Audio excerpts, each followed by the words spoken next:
Hai guys, kita ada satu model Cooper DC Cooper DC BL90. Memang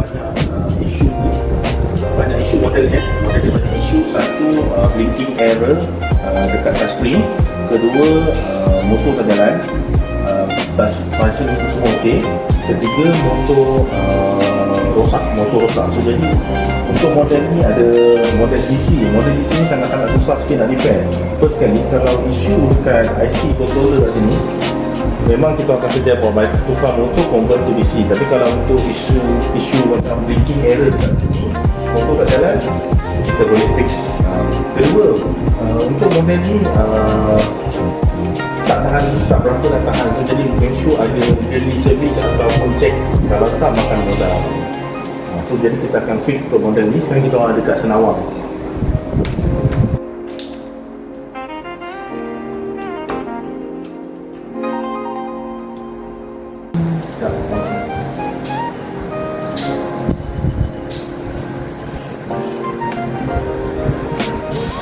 Okay guys, so jadi kita akan repair Liminos Cooper DC LCH Cooper DC 90mm.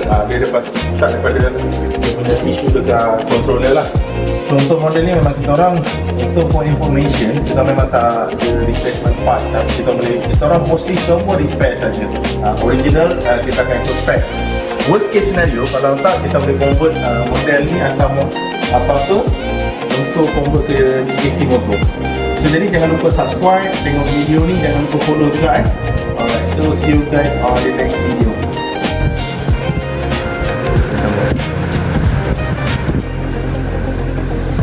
Dah.